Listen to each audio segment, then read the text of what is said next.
नमस्कार जी, आप देख रहे हैं वन न्यूज़ राजस्थान चैनल। आज का जो सोलंबर जिला में रैली के मार्फत से मणिपुर में जो कांड हो रहा है, महिला को निवस्त्र करके परेड कराई जा रही है, उसके मार्फत जो रैली के द्वारा ज्ञापन लेके आए हैं यहाँ पर मुख्यमंत्री के नाम पे। तो इसके बारे में हम जानेंगे कि वास्तविक में मणिपुर की किस प्रकार की घटना है। वो भाई साहब से आपका शुभ नाम? मैं विकास कुमार मीणा, मैं सुधार्थी भी हूँ और पूर्व छात्र संघ अध्यक्ष भी हूँ। आज जो ज्ञापन दिया है वो हमारे आदिवासी समुदाय ने यहाँ पर ज्ञापन दिया है जिला स्तरीय। और ये ज्ञापन क्यों इसलिए दिया है क्योंकि मणिपुर में जो हमारे आदिवासियों के साथ में जो हुआ है, ये एक जघन्य अपराध, जो महिलाओं को निवस्त्र करके फिर उनको घुमाया जाता है और उनके जनानंगों पे हाथ रखा जाता है और उन स्तनों को छेड़ा जाता है। ऐसे ही कई अपराध आज दिन तक होते आए हैं, लेकिन यहाँ की सरकार जो मोदी सरकार है वो सोई हुई है, मणिपुर की सरकार सोई हुई है। इस विरोध में हमने ज्ञापन दिया है।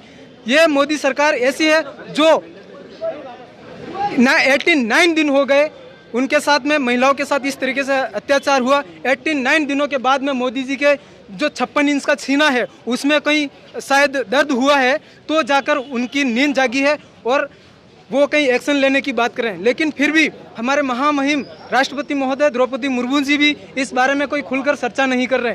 मेरा यह कहना है कि जब तक वहाँ के मुख्यमंत्री को बर्खास्त नहीं किया जाए तब तक हम रुकेंगे भी नहीं, और वहाँ जब तक लोगों को वहाँ न्याय नहीं मिलेगा। लोगों का कहना ये भी सुना है कि वहाँ पर दोनों आदिवासी समुदाय ही आपस में भिड़ रहे हैं। नहीं, वहाँ पर कुछ ऐसे लोग हैं जहाँ जो अपने आप को हिंदुत्व कहते हैं, लेकिन आज का हिंदुत्व रहा नहीं है। वहाँ पर कई सारे आरोप लगाए जा रहे हैं, जैसे कोई ईसाईकरण का कोई, लेकिन मानवता को शर्मसार किया है। सर जी, हम आपसे ये भी जानना चाहेंगे कि वहाँ पर जो लोग वो हंगामा कर रहे हैं या महिला को निवस्त्र करके घुमा रहे हैं, परेड करवा रहे हैं, उनके हाथ में जो हथियार देखे जा रहे हैं वो किसी आर्मी के गन मशीन जैसे लग रहे हैं। जी बिल्कुल, ये ऐसा हुआ है और पहले भी कई बार हुआ था। और मेरा ये कहना है कि वहाँ पर जो आर्मी के लोग हैं वो इस तरीके से कर रहे हैं। अब मैं जैसे यहाँ पर बयान दे रहा हूँ, लेकिन कोई ये भी कह देगा कि ये देशद्रोही है, लेकिन वास्तविक स्थिति अगर देखा जाए तो कई जगह ऐसा हो रहा है। आज अभी कल परसों भी देखा गया, पश्चिम बंगाल में बच्ची को पीट के फिर उसको निवस्त्र कर दिया। बंगाल में दलित लड़की के साथ में उसको पीटा, उसको भी निवस्त्र करने की कोशिश की। तो कहीं ना कहीं ये एक जो आरएसएस का भी एक फंडा है, ये पूरी तरीके से जो मणिपुर में मिले वो 2 लोग आरएसएस के मिले, और कहीं ना कहीं पीछे से एक जरिया है, केवल आगे उनको किया जा रहा है, पीछे बहुत बड़ा। मैं तो ये कहता हूँ कि ये खुद ही आतंकी संगठन है जो इस तरीके से अन्याय कर रहा है। जो महिलाओं के साथ उनको एक मानवता जो शर्मसार हुई है वो कितना जघन्य है। ये चीज़ें न तो मोदी जी को दिख रही है न वहाँ की सरकार को दिख रही है। हमारे जैसे राजस्थान में भी हुआ। अभी मैं एक चीज़ और कहना चाह रहा हूँ, जैसे यूसीसी है, हम उसका भी विरोध करते हैं। दूसरी बात, हमारे राजस्थान सरकार ने भी क्या किया है, अभी अगर यूसीसी लागू अगर हो जाता है, अभी केवल वो एडवर्टाइज फेंका है, अगर वास्तविक में यूसीसी लागू होता है तो देश की जनता के लिए, आदिवासी समुदाय के लिए या पिछड़े वर्ग के लोगों के लिए क्या हो? देखो, आदिवासी समुदाय में एक अपनी व्यवस्था है, रूढ़ी व्यवस्था है, कस्टमरी लॉ है।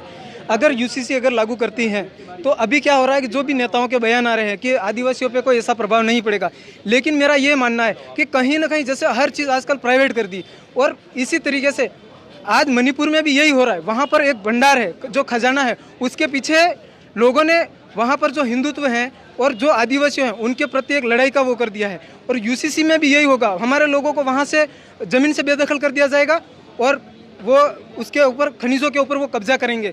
ये विशेष करके मणिपुर की ऐसे जमीन पर ऐसा कौन सा खजाना? लोगों से हमने सुना है कि वहाँ पर जहाँ विश्व में जो चीज़ नहीं मिलती वहाँ मणिपुर में मिलती है। जी बिल्कुल, वहाँ पर बहुत अच्छा खनिज पदार्थ है। इसी कारण सरकार उन आदिवासी परिवार को बेदखल करना चाहती है? जी बिल्कुल, वहाँ पर खनिज मिल रहा है, इसलिए ही वहाँ पर लोग, वहाँ पे जो मैत्री समुदाय है जो जनरल वर्ग में आता है, लेकिन वहाँ पर उनकी दादागिरी से और सरकार के जो नेता लोग हैं वो जो बोल नहीं रहे हैं और उनके पक्ष में जाके फिर उनको जैसे हिंदू करके हिंदू से फिर आदिवासी बना रहे हैं। जबकि हमारी एक अलग ही प्रथा है आदिवासियों की, और हम स्पष्ट कहते हैं हम हिंदू नहीं है। और हिंदू है तो मैं इसका पृथक उदाहरण दे रहा हूँ, प्रत्यक्ष जो उदाहरण है। अभी हाल का जो मैं उदाहरण दूँ, हमारे अभी मक्का बोते हैं तो उसमें क्या होता है, मक्का पकते ही हमारे बैल को देते हैं प्रथम, और हिंदुओं के क्या करते हैं, किसी देवी देवता में चढ़ाते। तो हमारा जो है जमीनी धरातल से हम जुड़े हुए हैं, और हमारा जो जमीन फाड़ के जो हम खेती करते हैं वो बैल है, और हम उसको पूछते हैं, जमीन आसमान को पूछते हैं, हमारे कुल माताई को पूछते हैं, पूर्वजों को पूछते हैं, जो भूतवासी कहते हैं हम उसको भी पूछते हैं। तो क्या ये हिंदू इस तरीके से पूछते हैं? इसलिए ये इनका पूरा तरीके से षड्यंत्र है, और एक आदिवासियों के ऊपर कैसे अत्याचार किया जाए ये एक साजिश के तहत करते हैं। ये ज्ञापन के माध्यम से आप सरकार को क्या चेतावनी देना चाहते हैं? सरकार को हम चेतावनी देना चाह रहे हैं, अगर वहाँ पर लोगों को न्याय नहीं मिला, और वहाँ पर ही नहीं, जहाँ भी आज देश में हालात देखो, देश के आज क्या हो रहे हैं, जहाँ पर भी देखो अत्याचार हो रहे हैं। कल बाड़मेर में और बच्ची के साथ में बलात्कार हुआ। तो ये इस तरीके के जो हो रहा है, भले सरकार कोई सी भी हो, हमें किसी सरकार से कोई वास्ता नहीं, लेकिन जिस तरीके से अत्याचार हो रहे हैं ये बिल्कुल हम बर्दाश्त नहीं करेंगे। अगर ये नहीं रुका, मणिपुर वाले लोगों को अगर न्याय नहीं मिला, तो हमें यहाँ नग्न प्रदर्शन भी करना पड़ा तो भी करेंगे। जैसे कि वहाँ पर महिलाएं कर रही है, वो नग्न प्रदर्शन क्यों कर रही है, उनको ऐसा करने की जरूरत क्यों पड़ी, ये भी सरकार को सोचना पड़ेगा।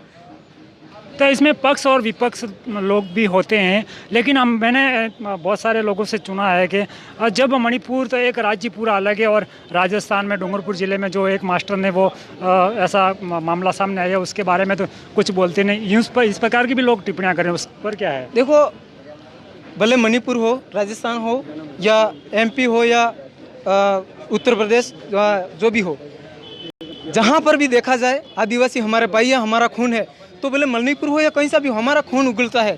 कहीं ना कहीं हमें आदिवासियत और मानवता हमें भरी हुई है। जो जिस तरीके से लोग इस तरीके से जघन्य अपराध कर रहे हैं वो बहुत ही बुरा है, इसलिए हम कर रहे हैं, और हम लड़ते रहेंगे तब तक न्याय नहीं मिलेगा, जब तक हम लड़ते रहेंगे। धन्यवाद जी, आपकी ये जानकारी प्राप्त करने से हमारे चैनल के दर्शक को बताने के लिए। मैं शंकर भाई माल, वन न्यूज़ राजस्थान।